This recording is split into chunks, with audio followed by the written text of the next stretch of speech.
नमस्कार, बहुत बहुत स्वागत है आपका टाइम्स नाउ नव भारत के इलेक्शन यात्रा में। इटावा में हम पहुंच चुके हैं। इटावा मुलायम परिवार का गढ़, लेकिन क्या यहां पर बीजेपी हैट्रिक रच पाएगी, ये हम जानने की कोशिश करेंगे। इटावा की जनता मौजूद है, एक बार जोरदार तालियां आप लोग अपने लिए बजाइए। किसका माहौल है यहाँ पर? भारतीय जनता पार्टी। हैट्रिक होगी क्या? हैट्रिक होगी। नहीं होगी। क्यों नहीं होगी? क्योंकि शिक्षा स्वास्थ्य रोजगार पर इन्होंने काम नहीं किए। काम नहीं किया, शिक्षा स्वास्थ्य रोजगार पर काम नहीं हुआ। बिल्कुल नहीं हुआ। अनाचार और अत्याचार और व्यभिचार के अलावा इस सरकार में कुछ नहीं हुआ। समाजवादी पार्टी नेताजी की धरती रही है इटावा, और इटावा सच्ची श्रद्धांजलि पूरे यहाँ उत्तर प्रदेश। 14-19 में क्या हो गया था? 14-19 में भी परिवर्तन आया था, और इस बार भी जनता ने मन पूरा बना लिया है और इस बार परिवर्तन करेंगे। चलिए, 14-19 में भी मन बना था, लेकिन इस बार क्या होगा? सबसे पहले मैं आपका मंच पर मौजूद नेताओं से परिचय करवाता हूं। संजय चौधरी हमारे साथ हैं, भारतीय जनता पार्टी के नेता और प्रवक्ता। विकास गुप्ता जी समाजवादी पार्टी के नेता। पल्लव दुबे जी कांग्रेस पार्टी के नेता। बलवीर जी आपसे थोड़ी देर बाद जुड़ेंगे, बीएसपी के नेता। आप सभी का बहुत बहुत स्वागत है। लेकिन इससे पहले कि मैं सवाल सामने रखूं, एक रिपोर्ट दिखाना जरूरी है, क्योंकि हम मौजूद हैं इटावा में। कभी मुलायम सिंह यादव परिवार का ये पूरा गढ़ रहा, लेकिन पिछली 2 बार से यहाँ पर बीजेपी जीत हासिल करती रही है। बीजेपी हैट्रिक का दावा कर रही है, लेकिन आज अखिलेश यादव और शिवपाल यादव दोनों इटावा में मौजूद, और एक मंच से शिवपाल यादव की जुबान फिसल गई। वो ये कहते नजर आए कि भारतीय जनता पार्टी को बहुमत से जिताना है। यहाँ पर एक मंदिर भी बन रहा है, अखिलेश यादव मंदिर भी बनवा रहे हैं। अयोध्या का मुहूर्त अभी तक निकला नहीं, मुहूर्त कब तक निकलेगा, इस बात को लेकर भी चर्चा हो रही है। पहले एक रिपोर्ट देखिए, फिर उसके बाद चर्चा की शुरुआत करेंगे।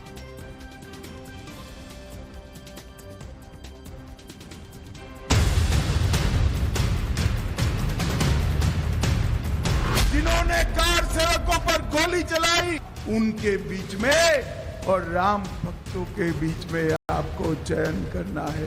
इसको चुनोगे, बताओ बात। क्या ये संविधान बदल देंगे, और संविधान बदलने के बाद हमारे अब के अधिकार छिन जाएंगे। ये लोग परिवारवादी लोग हैं, अपने परिवार के बाहर नहीं सोच सकते, अपने परिवार के बाहर नहीं सोच सकते। परिवारवाद के नाम पर जाति को ये लोग बदनाम करते हैं। उत्तर प्रदेश में 80 और भारतीय जनता पार्टी केंद्र में 370 पार। लोकसभा का चुनाव 2 चरणों से आगे बढ़ चुका है। अब सभी सियासी दल आगे के चरणों में जी जान से जुटे हुए हैं। उत्तर प्रदेश में यमुना नदी के किनारे बसा इटावा जिला भी अपनी अलग राजनीतिक पहचान रखता है। इटावा के लिए भी बीजेपी, समाजवादी पार्टी और बीएसपी ने अपनी तैयारियां तेज कर दी हैं। एक तरफ विपक्षी पार्टियां हैं जो बीजेपी के कब्जे वाली सीट को छीनने की कोशिश में नजर गड़ाए हुए हैं, तो बीजेपी भी जीत की हैट्रिक लगाने की जुगत में जुट गई है। आज अखिलेश यादव जसवंत नगर पहुंचे और बीजेपी पर जमकर बरसे और बीजेपी पर संविधान बदलने का आरोप लगाया। क्या ये संविधान बदल देंगे, और संविधान बदलने के बाद हमारे अब के अधिकार छिन जाएंगे। हमें आपको जो सम्मान मिलता है वो भी ये छीनना चाहते हैं, और ये अगर संविधान बदल दिया तो हो सकता है भारतीय जनता पार्टी के लोग हमें और आपको जो वोट देखने का अधिकार है वो भी छीन लें। अखिलेश बीजेपी पर हमलावर हैं, लेकिन जसवंत नगर में कार्यकर्ता सम्मेलन में चाचा शिवपाल बीजेपी को जिताने की अपील कर रहे हैं। अखिलेश यादव को आप बोलना है और आप सब लोगों को सुनना है, और फिर 7 मई को भारतीय जनता पार्टी को बहुत बड़े मार्जिन से जिताना है, और इसलिए भी जिताना है, आपके सामने पर कई बार बहुत चुनौतियां आई हैं। अब चाचा शिवपाल की जुबान फिसली या दिल की बात जुबान पर आ गई, ये वही जानते हैं। इससे पहले केंद्रीय गृह मंत्री अमित शाह जब इटावा पहुंचे तो उन्होंने सनातन और राम मंदिर पर समाजवादी पार्टी पर करारा हमला बोला। जिन्होंने कार सेवकों पर गोली चलाई, जिन्होंने राम मंदिर के निर्माण को रोका और राम भगवान के प्राण प्रतिष्ठा का भी बहिष्कार किया, उनके बीच में और राम भक्तों के बीच में आपको चयन करना है। तो इसको चुनोगे, बताओ भाई। बीजेपी राम मंदिर के मुद्दे पर हमलावर है, तो अखिलेश ने इसकी काट में इटावा में शिव मंदिर बनाने का ऐलान किया था। बीजेपी सांसद रामचंद्र कठेरिया आरोप लगा रहे हैं कि अखिलेश ने किसानों की जमीन को जबरन हड़पा है और वो उसे मुक्त करवाएंगे।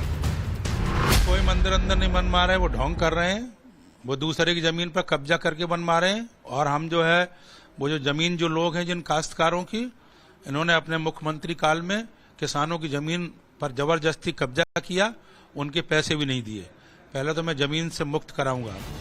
जसवंत नगर में अखिलेश यादव ने सीएम योगी आदित्यनाथ के शिवपाल यादव पर दिए गए बयान पर भी पलटवार किया और कहा कि बीजेपी साफ हो जाएगी। मुझे तरस तो इस बेचारे शिवपाल पे आती है।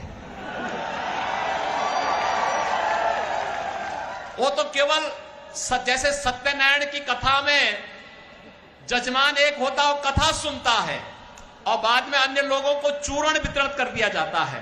तो ये केवल चूर्ण खाने वाले व्यक्ति रह गए। क्या भाषण दे के गए जो प्रसाद को चूर्ण समझते हैं, बताओ। ये हमारे मुख्यमंत्री, आपने देखा होगा सदन में जब भी चाचा को देखते हैं तो वो घबरा जाते हैं। तो जब जसवंत नगर में आए तो बस वो वोट मांगने की औपचारिकता करके गए हैं। अब देखना यह है कि इटावा में बीजेपी हैट्रिक लगाने में कामयाब हो जाएगी या जीत का सहरा किसी दूसरे दल के सिर बंधेगा। जनता का मन टटोलने नव भारत की इलेक्शन यात्रा पहुंच चुकी है इटावा में। तो चलिए जानते हैं जनता से कि अब की बार इटावा में किसकी हवा चल रही है।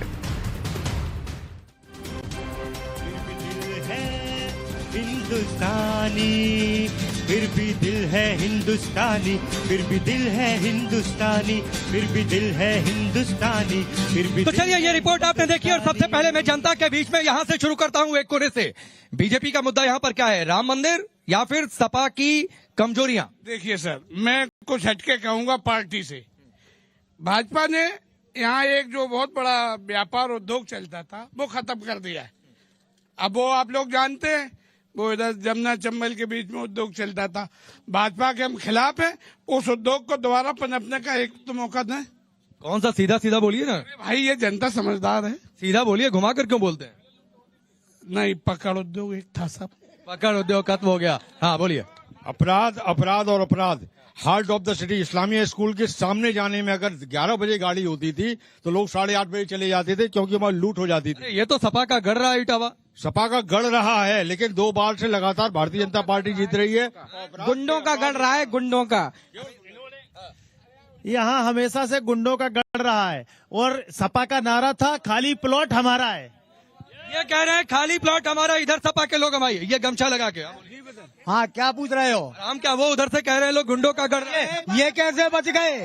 ये समाजवादियों का गढ़ रहा है, ये नेताजी का गढ़ रहा है और यहाँ पे गुंडे बदमाशों को हटाने का काम अगर किसी ने किया तो बुलाए। आज अगर इनसे पूछो करके बोलिए, इनसे पूछो कि इस प्लेस पे अच्छे स्थान पर खड़े हैं, ये समाजवादी पार्टी की देन है। और जो कुछ किया है, अगर बीजेपी करना चाहती है, जो कानपुर में टाट फैक्ट्री बंद है, उसको क्यों नहीं चाहिए? राम मंदिर में इतना क्यों तन मन धन लगाए रखे है? आपको लगता है राम मंदिर में तन मन धन नहीं लगना चाहिए था? राम मंदिर में वैसे, राम मंदिर से नहीं मतलब आपके नहीं, राम मंदिर में तन मन धन नहीं लगना चाहिए। आपकी माँ ने रखा चंबल पुल, लोग किसानों का रोजगार छीन लिया, चंबल पुल बंद करा। किसान की बात ठीक है, वो मुद्दा ठीक है आपका ही है, लेकिन कहें कि राम मंदिर में तन धन नहीं लगना चाहिए था। की स्थिति ये है कि राम जी हम सबके दिलों में बसते हैं। आपका प्रोग्राम, इसीलिए उनको टेंट में रखेंगे। नहीं, केंद्र में तो इसीलिए टेंट में रखेंगे, मंदिर में नहीं रखेंगे। टेंट में तो नहीं, बीजेपी ने रखा है क्या? सुप्रीम कोर्ट का आदेश कुछ नहीं होता है, बीजेपी ने रखा है क्या? बीजेपी ने बनाया? नहीं तो रुकवा तो रहे थे लोग ने भाई। नहीं, क्या रुकवाया था, क्या करवाया था? अब ये तो क्यों नहीं गए अखिलेश यादव? नहीं, कौन? अरे वो मेरी इच्छा है, हम कब जाएंगे ये हम तय करेंगे। घर देने का राजीव गांधी ने ताला खुलवाया था। अंदर में बीजेपी का क्या है? पूरा मैटर जो है वो हाई कोर्ट का। अंदर बनने से रोजगार। मैं आता हूँ, एक बार आऊंगा, पहले मंच पर मौजूद नेताओं का जाऊं। और पहला सवाल विकास जी आपसे है, और सवाल ये है कि मैं अयोध्या पर तो बाद में आऊंगा, यहाँ पर एक मंदिर बन रहा है बाद में आऊंगा। ये चाचा को क्या हो गया, क्यों कह रहे हैं अखिलेश यादव के सामने कि भारतीय जनता पार्टी को जिताना है? देखिए, ये तो अभी आपने बाद में देखा है। अभी आप सब लोगों ने जयवीर सिंह की जबान भी सुनी होगी। उन्होंने तो खुद कहा था कि यहाँ पर समाजवादी पार्टी जीत रही। जरा वो वीडियो भी चला दीजिए। नहीं, तो मेरे हमें पास बड़ी होता खुशियों की तो मैं जनता चढ़ा ही देखना देता। चाहती है वो वीडियो। हाँ। वो वीडियो जनता देखना चाहती है अच्छा। कि जयवीर सिंह जी ने कहा था कि यहाँ तो सपा को कोई हराने वाला नहीं है, यहाँ समाजवादी तो पार्टी इसका मतलब है समाजवादी विकास पार्टी भाई, नहीं। आपके लिए देवी सिंह, सुनिए ना, इसका मतलब है, रुकिए भाई रुकिए, इसका मतलब आपके लिए देवी सिंह ज्यादा बड़े नेता हैं, शिवपाल यादव छोटे नेता हैं? नहीं, इसमें नेता बड़ा, हमारे लिए नेता नहीं है, हमारे लिए हाँ। सब नेता बराबर है। हाँ। लेकिन मैं ये जानना चाहता हूँ, अगर बात वीडियो क्लिप की है हाँ। तो इस वीडियो क्लिप का फिर ये भी चर्चा चलाइए कि सबसे पहले जयवीर सिंह जी ने कहा था कि यहाँ सिर्फ समाजवादी पार्टी का वजूद है और समाजवादी पार्टी भारी बहुमत से जीतने जा नहीं, रही है। बात आपकी हम ठीक है, आपके चैनल के मैंने माध्यम मान से ये लिया, डिमांड कर रहे हैं। मैं कह रहा हूँ ये मांग शिवपाल कर रहे हैं यादव आपके कि लिए आप जरा वो महत्वपूर्ण वीडियो या चला के देवी सिंह दिखा दीजिए। महत्वपूर्ण? नहीं, आपके लिए शिवपाल सिंह शिवपाल जी यादव हमारे बहुत महत्वपूर्ण या महत्वपूर्ण देवी सिंह महत्वपूर्ण? देखिए, आजकल एआई का भी आप जानते हैं कि अरे AI का नहीं है भाई, आज का है। लेकिन ये मुझे मैं पता कह है रहा हूँ आज कि का ये वीडियो AI है। का वीडियो नहीं है। और शिवपाल सिंह जी ये को सबको पता है कि सबके सम्मान नेता हैं, बहुत बड़े नेता हैं। अच्छा चलिए, और विकास भाई, आपको आने वाला आपको 4 जून को आऊंगा, रिजल्ट पता चलेगा। हेलो 4 जून विकास को भाई, आप ये रिजल्ट कह पता देते, चलेगा। आप ये कह देते कि जुबान फिसल गई है, इस पर तो सफाई भी आ गई। इतना मत कहिए कि एआई का वीडियो है, एआई का वीडियो नहीं है, वो वीडियो हमने नहीं दिखाया है, ये आज का वीडियो है। देखिए, जुबान हम फिसल तो कह गई रहे हैं, जुबान फिसली ठीक है। चलिए, हाँ, ठीक लेकिन है। वो सच्चाई तो दिखाइए, जयवीर सिंह जी ने कहा था। चलिए। और दूसरी बात, हाँ। अब हम अगर ये डिबेट हो रही है हाँ। और जिस जगह ये डिबेट हो रही है, ये डिबेट में हम चाहते हैं कि आप कुछ मुद्दे उठाएं। ये राम मंदिर और जवान फिसली के अलावा देश में और भी कई मुद्दे हैं। तो उठाइए भाई, आपको बुलाया इसीलिए ना विकास भाई। करप्शन, हाँ, तो बुलाया आपको इसीलिए। स्वास्थ्य, यस, ये सारे मुद्दे तो हैं। आपको इसीलिए मैं बुलाया। ये लोगों से जनता पूछना को चाहता इसीलिए बुलाया हूं कि मुद्दे कि उठाएं। अभी ये पेपर लीक हो रहे हैं, हाँ। युवा बेरोजगार हो रहे हैं, ठीक है। सारा सिस्टम आपका है, ठीक है। सब कुछ आपके हाथ में है, ठीक है। केंद्र आपके हाथ में है, राज्य आपके हाथ में है, तो ठीक। पेपर लीक क्यों हो रहे हैं? चलिए, मैं ये सवाल जानना चलिए, चाहता संजय हूँ कि चौधरी आखिर जी, क्यों पेपर लीक हो रहे संजय हैं? चौधरी जी, विकास जी की बातों का जवाब मुझे दीजिए। पेपर लीक का जवाब बताइए, अगर क्यों सारे पेपर वो लीक हो जुबान रहे हैं? फिसल गई, एआई वीडियो कह रहे हैं, लेकिन वो कह रहे हैं कि आपने मुद्दों पर काम नहीं किया है, सिर्फ आपने लोगों को बरगलाया है, आपकी हैट्रिक नहीं होने वाली है। देखिए, समाज अब बोलिए, आपकी बात जारी है। समाजवादी पार्टी के सबसे बड़े नेता कौन? मुलायम सिंह यादव। उसमें कोई शंका है किसी को? नहीं है ना? 2019 को लोकसभा चुनाव के पहले शंका हो सकती है। मुलायम सिंह ने हम लोगों को कोई शंका नहीं है, शंका आपको है। प्रधानमंत्री बनना चाहिए, और इस बार 24 में मुलायम सिंह यादव के सगे भाई शिवपाल कहते हैं कि एक बार फिर से भाजपा को बहुमत मिलना चाहिए। जो मुलायम ने कहा, लोकसभा में कहा, वही शिवपाल ने इटावा में आम सभा में कहा। इतिहास दोहराता है और भाजपा जीत कर आती है, इसके संकेत शिवपाल जी अपने मन हमारे में- साथी भाजपा को ज्ञान नहीं है। बात नंबर एक, हमारे साथी भाजपा को बिल्कुल ज्ञान नहीं है। ये मुलायम बाहर सिंह- से आए हुए आते थे। अरे भैया, इनको पता नहीं है। मुलायम से बड़ा नेता नहीं, आपका कौन? मुलायम सिंह जी, हम सब मुलायम सिंह से बड़ा नेता कोई नहीं। सर्वमान नेता है। लोकसभा में क्या लेकिन कहा? शिवपाल सिंह जी ने बहुमत के लिए नहीं कहा। लोकसभा में क्या कहा था? और जवान तो लोकसभा आपके में जयवीर कहा सिंह था, जी उसे के भूल गए। नहीं, आप मुझे याद है। मुलायम को नहीं और उनके मानते। आशीर्वाद से ही प्रधानमंत्री बने भारतीय थे। जनता पार्टी के लिए उन्हीं के आशीर्वाद मुलायम से, भी और उन्हीं के शिवपाल आशीर्वाद भी से शिवपाल यही सिंह ने असली बहुमत की बात समाजवादी नहीं है। करी है। और यही आप मुद्दों को कहते हैं कि भटका रहे मोदी को हैं। आएंगे। नेताजी ने क्या मैं कहा? आगे बढ़ता हूँ, क्या कहा गया? आगे बढ़ता हूँ। ये तो 19 के चुनाव से पहले तब जानकारी मुलायम सिंह बाहर यादव जी की जुबान फिसली थी, ये तो कही है। या अब शिवपाल यादव की जुबान फिसली है, ये जनता यहाँ पर तय करेगी।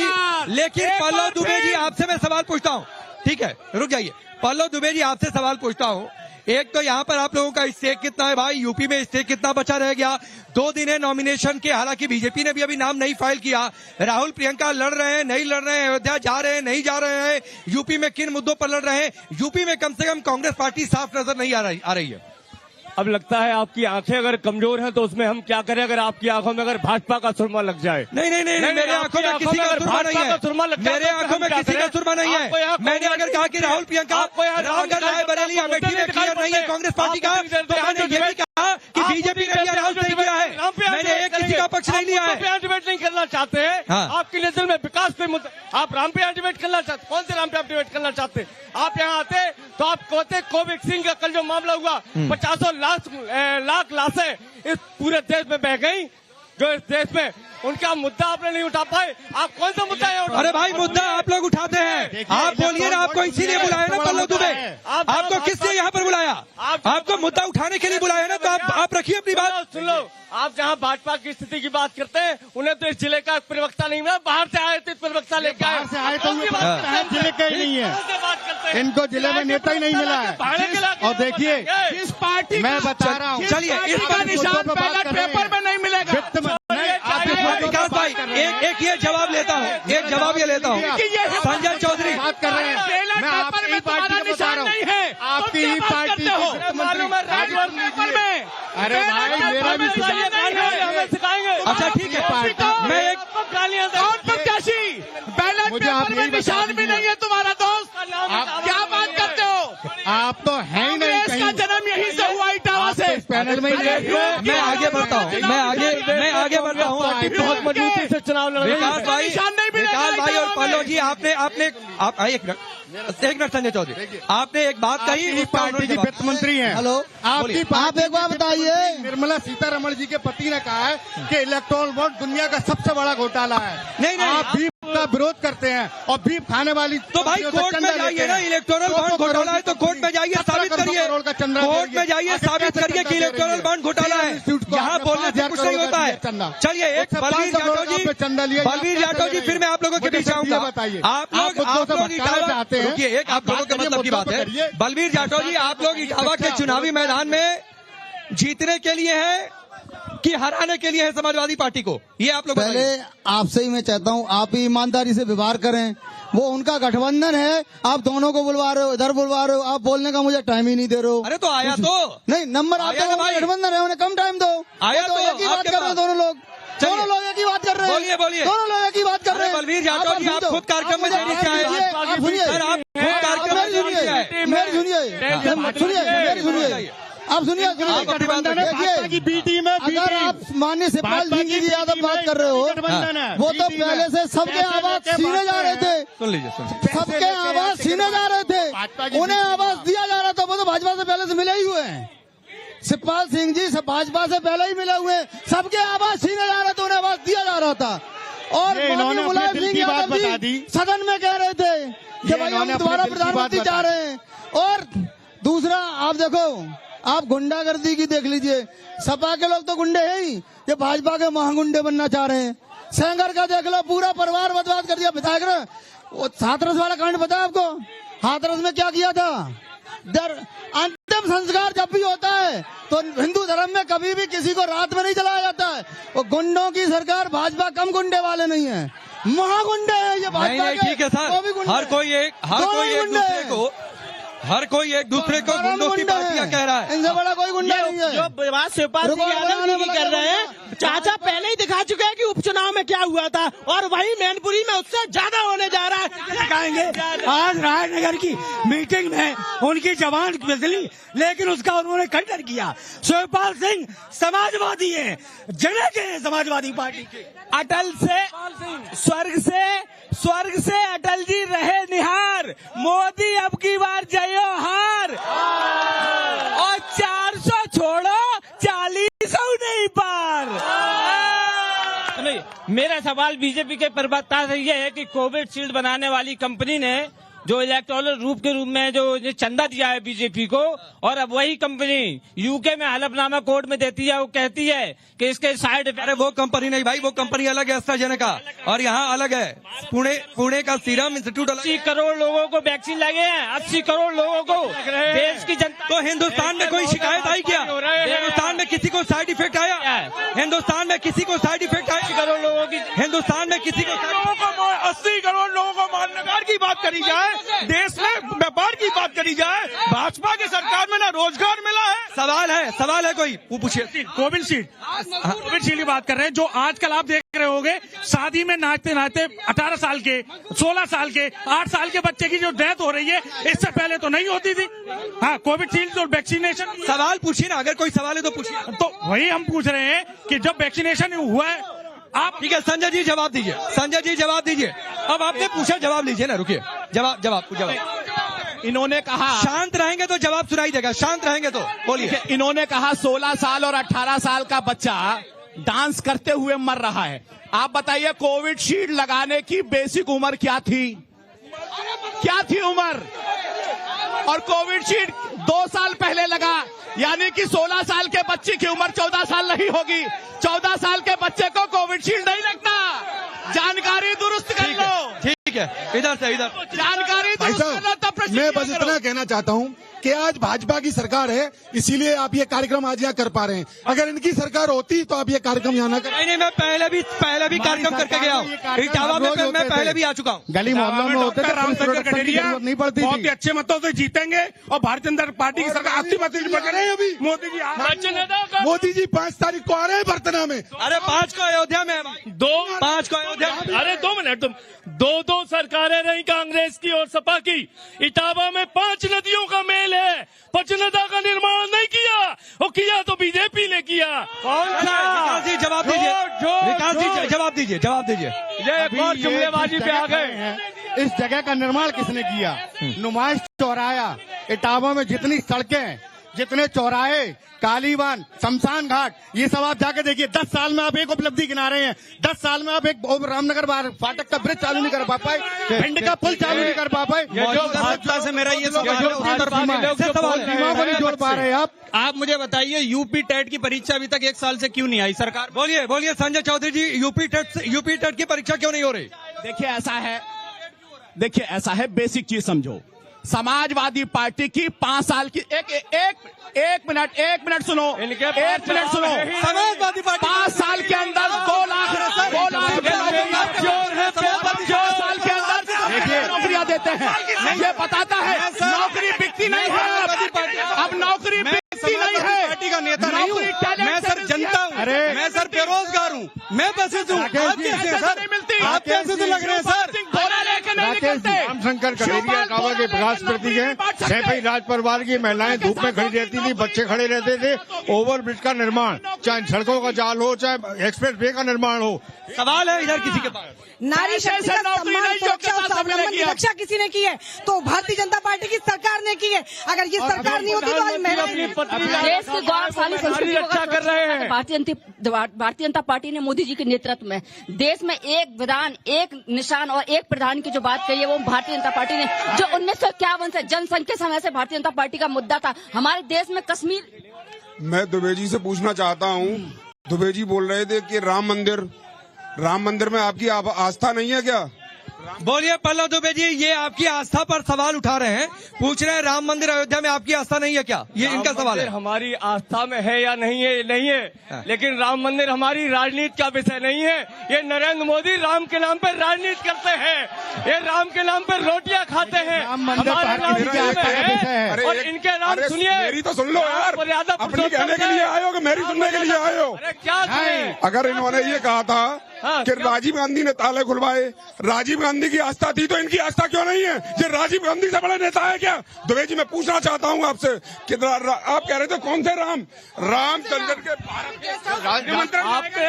ठीक है, गौरव राम की चर्चा बहुत हो रही है, कुछ सुनाएंगे आप? बिल्कुल सर, देखिए, अरे भाई जनता सरकार चुनती है एक विश्वास और भरोसे के साथ, तो जो करेगा काम उसका होगा नाम। उस पर मैंने 2 लाइन लिखी है, किया नहीं कुछ काम पर पाना चाहे दाम, ऐसे नेताओं तुम्हें 100 बार प्रणाम रे बंदे। मैं कार्यक्रम के आखिरी दौर में हूँ। हाँ बोलिए इनका सवाल है, एक करके पूछिए ना। आप लोग गठबंधन के हैं, एक साथ तो एक ही सवाल पूछेंगे ना। मैं आपसे बीजेपी जी के प्रवक्ता से मैं एक सवाल पूछना चाहता हूँ। रघुराम राजन जी, G20 देशों में भारत 20वें नंबर पे है, आप कहां से अर्थव्यवस्था बना रहे? दूसरी बात, 2014 से बीजेपी के बड़े लीडर ने 25 नेताओं को चिन्हित किया था कि ये सबसे भ्रष्ट इंडिया के नेता हैं, और वो 25 बीजेपी में शामिल हुए, जिसमें 23 आज बिल्कुल फारिग हो चुके उनके। चलिए संजय जी जवाब दीजिए जल्दी से। आखिर ये क्या है? जवाब दीजिए। आपने सारे भ्रष्टाचारियों को अपने साथ ले लिया, ये इनका सवाल है मेरे पास। ये 25 नेता सर, आपने पूछ लिया सवाल, आपने पूछ लिया, जवाब बताइए। आपने पूछ लिया सवाल, आखिर हम 20वें नंबर पे कैसे हैं G20 देशों में? ठीक है, अब आपने भारत मंडप का कार्यक्रम कराया। विकास भाई हो गया, जवाब सुन लीजिए। जोर शोर से कार्यक्रम कराया विकास भाई, और हम खुद ही 20वें नंबर पे हैं। विकास भाई जवाब सुन लीजिए, हम खुद 20 जवाब सुन लीजिए। अच्छा, आप लोगों की एक बार वही दिलवा दी, मैं भी कह दूं। अब आप जो अपनी पत्नी को गारंटी नहीं दे पाए नरेंद्र मोदी। सर व्यक्तिगत मत होइए, व्यक्तिगत होंगे कोई पार्टी जवाब नहीं दे पाएगी। नहीं, व्यक्तिगत मेरे मंच से कोई नेता ना हुआ करे सर। व्यक्तिगत मत क्या हुआ? मैं कोई सवाल मेरा व्यक्तिगत होकर नहीं था, मेरा कोई सवाल व्यक्तिगत होकर नहीं था। चलिए संजय जी 20 सेकंड जवाब दीजिएगा। संजय जी 20 सेकंड में जवाब दीजिए, वरना मुझे शोक। कैसे बोलिए। नहीं, महिलाओं का अपमान करने वाले आप लोग ना। कौन सी महिला? अरे महिला आरक्षण की बात होती है, कहाँ से आप लोग? महिला आरक्षण का नाम लेने वाले, महिलाओं का आरक्षण भारतीय जनता पार्टी लेकर आया है। देश के अंदर महिलाओं की अस्मिता की बात मुझे ये बताइए। चलिए आप देखिए किस तरीके से माहौल यहाँ पर काफी किस तरीके से जबरदस्त टक्कर है भारतीय जनता पार्टी और सपा के बीच में, एक दूसरे पर आरोप प्रत्यारोप। लेकिन फिलहाल इटावा की धरती से अभी के लिए बस इतना ही। आप सभी का बहुत बहुत शुक्रिया। एक बार तालियां आप लोग अपने लिए बजाइए। मंच पर मौजूद नेताओं का भी बहुत शुक्रिया। अगली मुलाकात कल होगी फर्रुखाबाद में। अभी चलते चलते देखिए ग्रीन लैंप, कुछ मेरा कुछ तुम्हारा। भारतीय जनता पार्टी इस चुनाव में बड़े अंतराल से जीतने वाली है। जो यहाँ का मुद्दा था इटावा को लेके, वो समाजवादी पार्टी की गुंडागर्दी सबसे प्रमुख मुद्दा रहा है, जिस पर भाजपा सरकार ने लगाम कसने का काम किया है। इस वजह से आप मान सकते हैं भारतीय जनता पार्टी के जो प्रत्याशी हैं डॉक्टर रामशंकर कठेरिया जी, बड़े अंतराल से दूसरी बार इटावा से और चौथी बार सांसद बनने की कगार पर। जहां तक जो इटावा जनपद की बात है, पिछली दोनों सरकारों ने, डबल इंजन की सरकार ने कोई काम नहीं किया। इटावा में कोई संस्थागत विकास नहीं हुआ है। जितने विकास के कार्य थे वो सब समाप्त हो गए। इटावा में एक सूत मिल हुआ करता था तो हजारों लोगों को रोजगार देता था, वो नहीं है। इसके अलावा जो एनटीपीसी गेल था उससे भी हमारा राजस्व बहुत कम हो गया है। कोई भी इसी प्रकार की कोई भी गतिविधि इस प्रकार की नहीं हुई है जिसपे हम संस्थागत विकास का कह सकें।